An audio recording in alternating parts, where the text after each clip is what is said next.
Hey, there he is. What's up? Hey, brother. Sorry about that. I think it was a little slow getting you joined in here. Yeah, it was. I think it's on my side. Yeah, I'm at home, so the Wi-Fi should be good. we're having like a gnarly storm over here in Raleigh, so it might be kind of throwing Dude, it's things for everywhere. you. That storm's everywhere. I'm Yeah, in dude. Texas. I'm in Texas, and we've been having thunderstorms since Friday. Yeah, yeah. Well, man, really appreciate you jumping on here, and I guess just to really get things rolling, the background on this series. So it's been really cool to get to connect with a lot of people in the Leaders Create Leaders tribe. Going over the IG Yeah, Live through everyone's kind of zone of genius. But for everyone who's going to be tuning into this now, or for even the recording, would just love for you to kind of give the introduction on your background, what your day-to-day hustle is like, and then we can just jump into some current stuff. yeah. Well, I mean, I'm a creator, man. I'm a creator storyteller. I Yeah. love to work on different productions, whether it's a short film, Hmm. documentary. Most people know me for the show Leaders Create Leaders, Yeah. which I helped produce for the last 5 years now. I Hmm. think we're on season 6, and This is together with Gerard Adams, we're able to travel around the world, just telling stories of different modern day leaders, and yeah, not only what they're doing right now, but we tell the story of what they did to get there. for And I sure. think that's what a lot of people forget, that you don't wake up and just show up and you're at the top of the mountain. You have to get there somehow. So 100%. we Yeah. try to remind this generation of, like, you can do it too, but it's not going to be easy. It's not going to Yeah. be easy. It's not impossible, but it's not going to be easy. So I guess to sum it up, man, I'm a storyteller. I've been doing storytelling for the last 17 years, Yeah. mostly video production.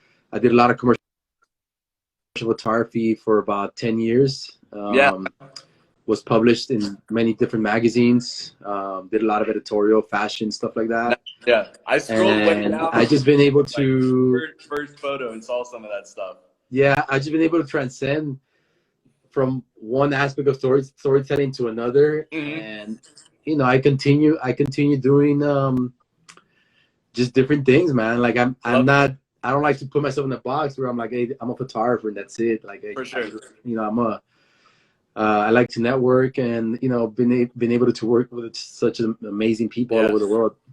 And that's part of what I want to dive into at some point in this conversation, is kind of how you've been able to do the network, build the network. It sounds like content creation was a great in there, but looks like you've even kind of diversified to some other stuff as well, Yeah, with like the fitness and everything. So it's been cool to see you kind of reach out yeah. of that. But dude, how is the whole like state of the world treating you right now? I know you said like last week you guys had a weird like pivot evacuating. Like how has it kind of been with this transition in 2020? Man, like I'm at this point in my life where I'm almost not surprised by anything. Okay. Um, but it's been a great year. So I mean, dude, like it's crazy, man. It's always like there's always two ways to look at everything, right? But this year has been a different year for me than I was used to. I Yeah. was used to traveling at least 3-4 times a month, Oh man. and Wow. since February I've been at home.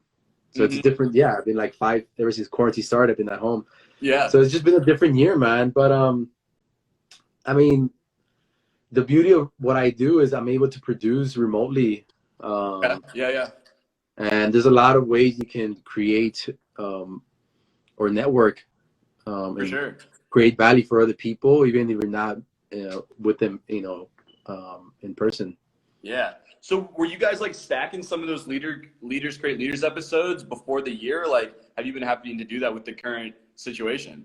So interesting is that what happened is that we actually filmed 2 episodes the week prior to us No way. going to shutdown. All right. Oh So when man. the quarantine Yeah. hit, we had 2 episodes in the tank, and we were able to get those out. Yeah. Yeah. But recently we started filming again. Okay.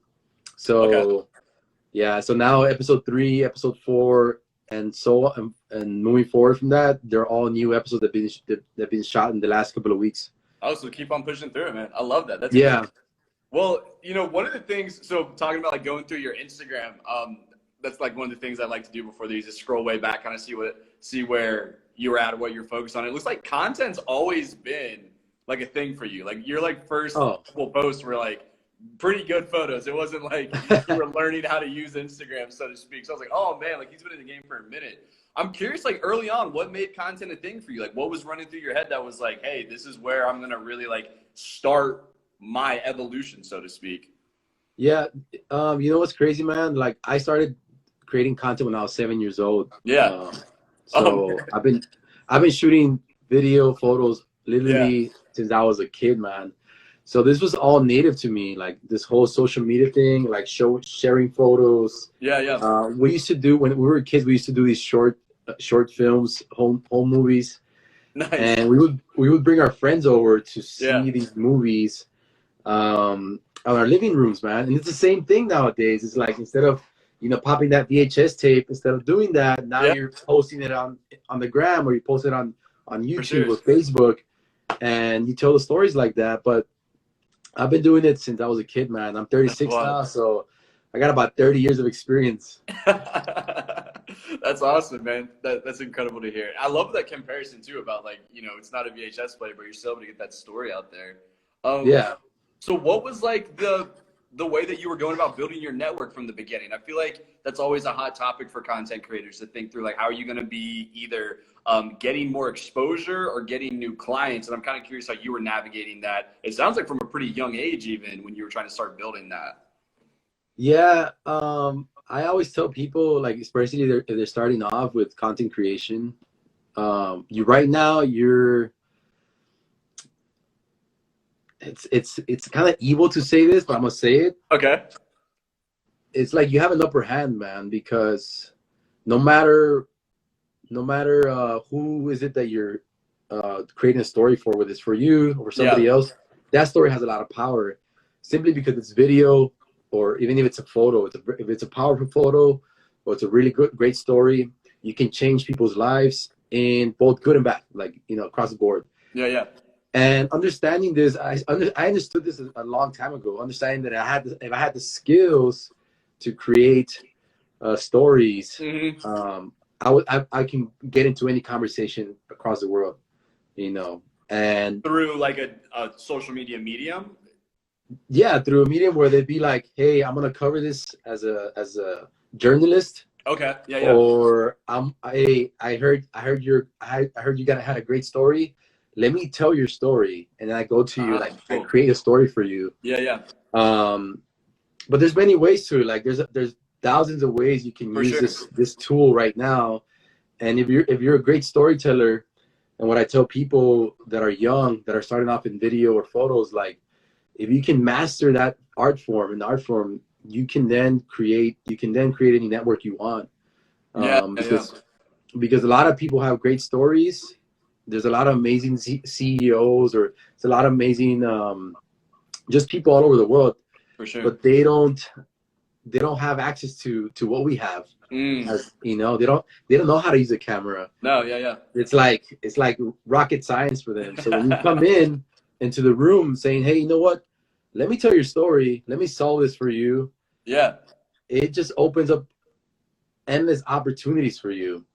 that's really And cool. if you understand that, that's one thing Yeah. I understood since day one. I understood it like it was just like so plain and simple for me, black and white. Yeah. I have a power, I have a tool that people want. So let me use it to my advantage and to get to that next level where I want to get to. I love that, man. One of the things that really stuck out to me about is how you were almost like creating some sort of like valuable asset for someone while you were networking with them. So you kind of came to the table with the idea, with like the meat of the sandwich, as opposed to just being like, "Hey, this is who I am." It's like, "Hey, let's actually like put this together and bring something that's going to have, value to you or your Yeah. community around you." And like, that seems just like a really strong kind of perspective to take to leveling up that network. So run me through like how some of these big collabs came about. Like it's always interesting to think through, like, I mean, landing something with Gerard, like that's huge. I'm sure like that was a huge catalyst. What were you doing to, I guess, set yourself up for success? I mean, all of the storytelling, understanding that type of networking. But how did that come about? How did that really land to become this like long-term collaboration you're in right now? It's incredible. Yeah, it's actually a kind of like a long story, but I'll try to tell it Yeah. like as fast as Notes. possible, or as short as possible. Yeah. So like back in 2008, we had a huge recession. Yeah, yeah. So I don't know how old you were at that point, but I was in my mid-20s, and when that happened, I lost my business. And pretty much had to like look for a job. It was the first time that I actually looked for a job. Wow. And it was like very humbling because I became a high school teacher, and I was teaching. Wow. Okay. I was teaching video production, graphic design, Yeah. and commercial photography. I was teaching those three things. No way. Okay. And when I was doing that, I actually enjoyed it a lot. It was an amazing experience for me. I did that for about 4.5 years. Okay. But during that time, I wanted to build my own app. I wanted to do other things. And I was an entrepreneur by nature. Yeah. And what ended up happening is that in 2015, I got hired by this company called Meerkat, and they were a live streaming platform out of San Francisco. Yeah, I remember that. You remember Meerkat? Yeah, yeah, yeah. Yeah, so I actually worked. A little bit, man. It was kind of up and down for me. Like, so I got an opportunity to work with him. Had an amazing experience. I have nothing but like I learned so much in that short period of time about business, about the startup world, about innovation, about storytelling, marketing, the way how to use stories to engage an audience. And during that time, I met this guy named Brandon Rubenstein, and he was in New York City, and I was in San Francisco. Yeah. But at the same time, we met through this app. It's similar to the way I'm meeting you right now. For sure. Like, yeah. So I ended up going to New York to shoot the first ever live streaming mobile show with Al Roker. I don't know if you know Al Roker. No. So actually, yeah, it was actually part of history. So I helped produce the first ever live stream mobile show. What? That's pretty crazy. Yeah. So yeah, it was. So I went to New York City, and Brandon was in New York City. And when I showed up, he was like, "Hey man, like I know a few guys that I would love for you to put on camera." And one of those guys was Gerard Adams. Nice. Yeah. So he messaged Gerard Adams, and he was like, "Hey, there's this guy from Texas. He's the best cinematographer." Like, nice. He hyped me up. For sure. And Gerard was like, "Yeah, bring him over." Hurts, man. Yeah, and I show up with Gerard the first time I meet him, and I just had nothing but good vibes. It ended up being that his family, from his mom's side, they actually lived in Texas, which is like literally they were neighbors to me. What? Yeah. Yeah. So and he was in that position where he was about to start an Instagram account. He was opening up a Facebook account, a YouTube channel. And he needed somebody like me, so after I shot with him, I sent him the footage, and he was like, "Dude, I love your work. Let's do something together." Cool. Yeah. So maybe about 2-3 months later, I flew back to New York City, and I spent a month with him, just brainstorming, and that's how Leaders Create Leaders came about. That's awesome. We decided we needed to do something differently. Back then, there was no like the only person doing interviews like us was there was two. Joe Rogan, he's been doing it, but it was a little bit different. Yeah. Early stage. Tom Billio. For him. Yeah, Tom Billio had this show called Impact Quest. Quest. No, I don't know those. That's new for me. Yeah, Impact Quest, I think. But it's a great point. Like, you guys were on the bleeding edge of things when you kicked off the series. I mean, it's still, like there was nobody doing it, bro. Like straight up, nobody was doing it. Especially the way we were shooting it, with like a documentary style to it, and it was low budget. Like it was low budget, bro. Like it was me and Gerard doing everything. Yeah. Well, that's such a cool thing to highlight, though, is how you guys are able to produce like a pretty high level show, high impact, like really good information. And a lot of it comes down to like the creative horsepower behind it of you and him, and then like ability as an interview, ability to like stack those things together and cut it. Like, dude, I give you guys so much credit for almost, in a sense, like being on the first wave of that like YouTube series where you're like putting all of this energy to put that out. Like, and I really appreciate that. And like the episodes have definitely inspired for like where we're trying to move with what we're doing. So, dude, like bravo on being able to. Thanks, man. Thanks, dude. That's how we built it, man. Like, when we started the show, like we really didn't think about the business side of things. We just went out there and we're like, let's tell the dopest stories. I love Let's that. find amazing people to talk about. And one episode led us to another. It wasn't like we didn't have any connections. Like Gerard had a few connections. Like I think he knew like Lewis Howes was a good friend of his. Mm-hmm. So Lewis Howes opened doors for us. You know, that was kind of like it, But man. to that Like we point, didn't. like the content starts speaking for itself. You know, that ball like starts rolling, and like I've seen it even on a micro level here in Raleigh, North Carolina. Once you're able to have the people in the community that are like actively putting that content out, talking about what you're doing, there is something there's something to be said for that proof, but also just like the value you're able to bring to the audience. So, dude, I love that. I want to jump into like kind of how you've made some transitions, and I don't really know like when the whole workout thing. Oh, what's up, Matt and Snyder? Y'all, thanks for tuning in. I want to run through kind of how you've made some transitions into like the workout stuff that you're doing now. Like, what's kind of spurred, I guess, the diversification for you to not be just solely, like you were saying before, I guess, pigeonholed into I'm a photographer or videographer. What's like the driving force mentally? But then how did that come about as well? So, I mean, there's different ways where I got there, but like my dad was always like a coach growing up. Okay. Both my parents were coaching like 7 teams when I was a kid. Oh, snap. And yeah, from different ages, stuff like that. They would sponsor everything.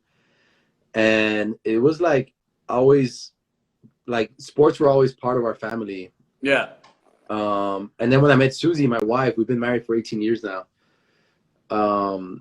She was like the head cheerleader. I was like the captain of the basketball team. Oh, nice. So like, it was always high like, school musical, always right?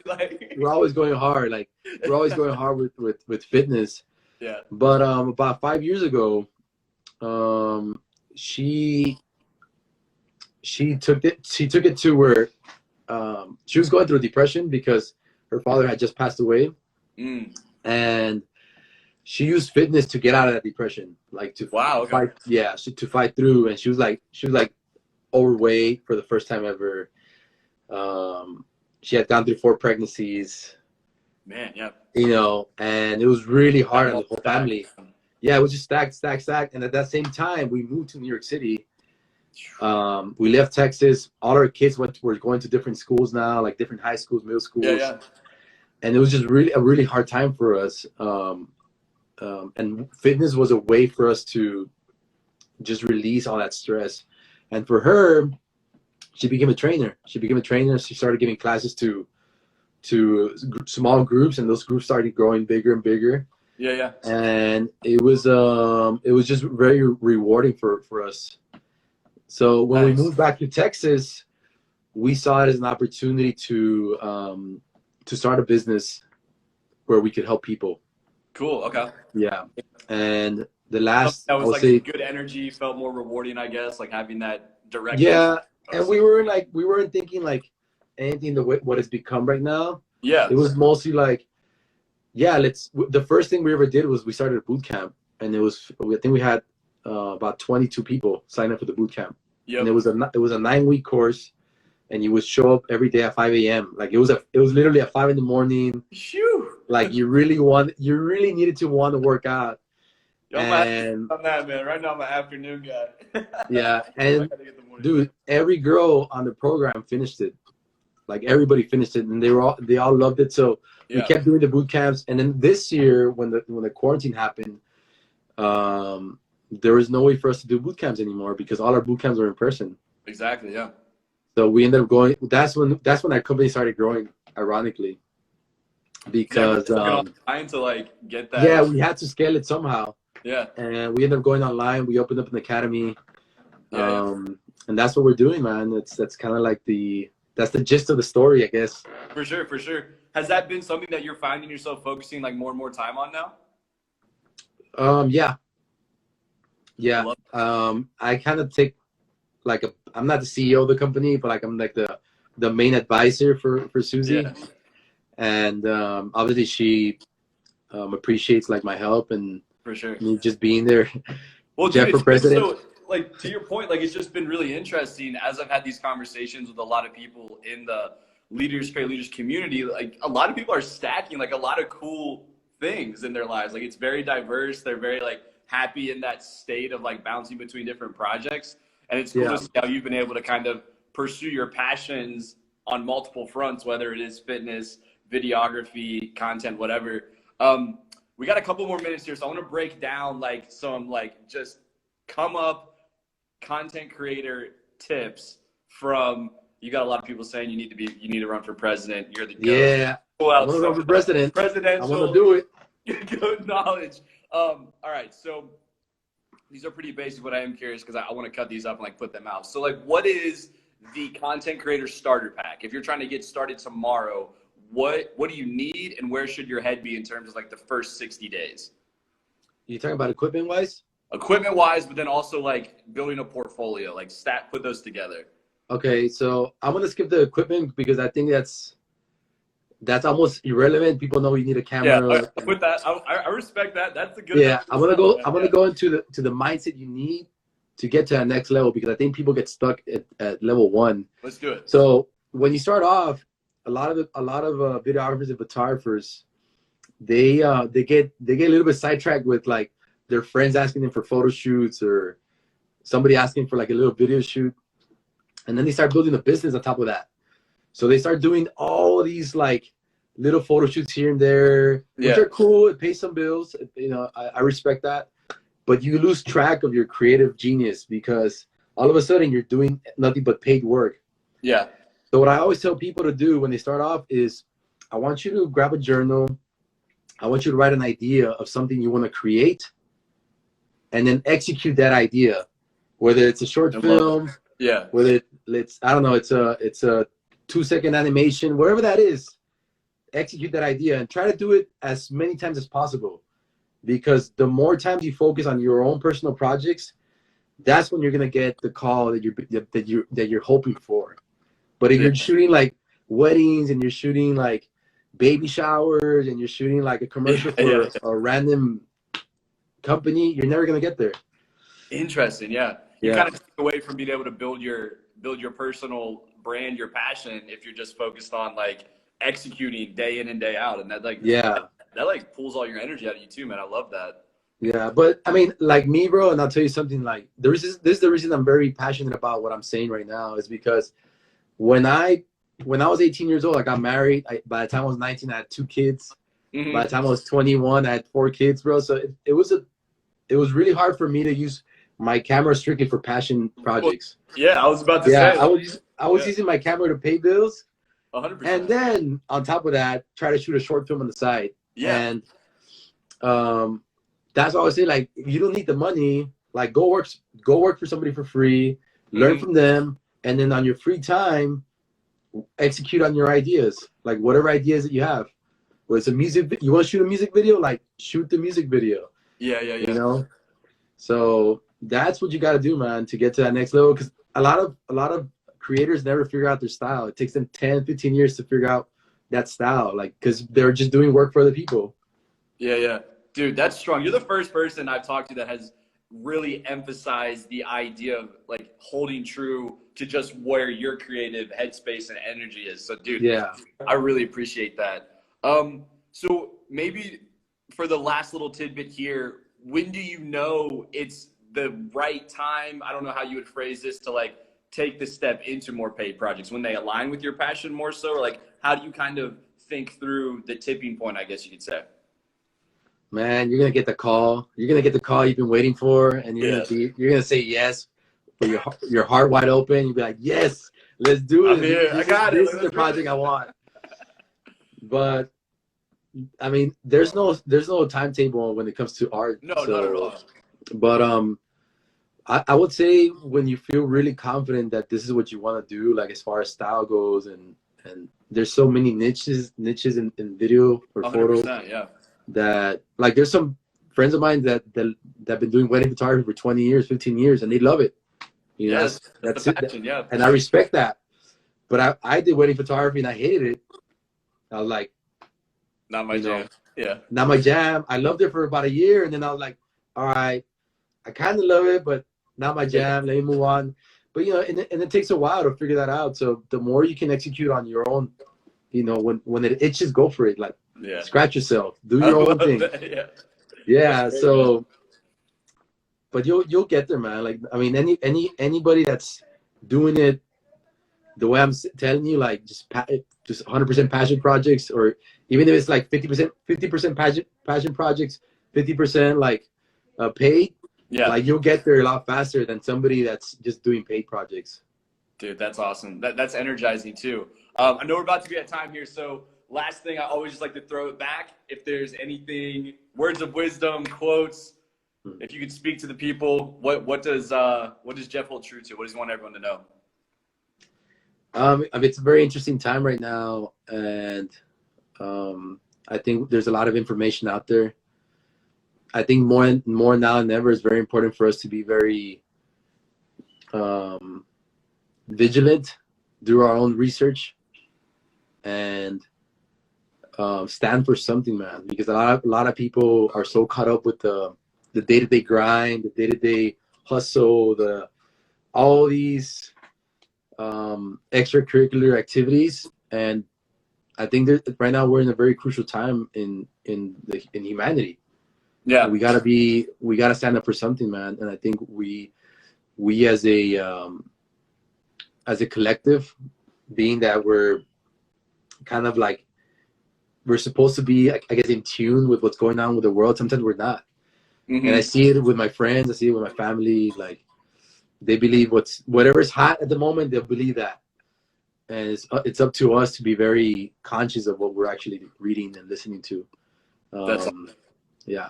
And man. Matt Hubble said it, be the light right there. I had to get Matt with the pin, be the light. Yeah. Be the light. Awesome. That's so strong. Jeff, I really appreciate it, man. Thank you so much for the time. I love what you're saying about chasing, like maintaining your passion through your hustle, of staying conscious. Hearing a little bit about the come up and the Gerard stuff is so cool, dude. So thank you so much, man. I look forward to being in the loop. I'm following you strong, man. I love what you're putting out. So keep hustling, brother. Thanks, brother. Have a great day. Peace.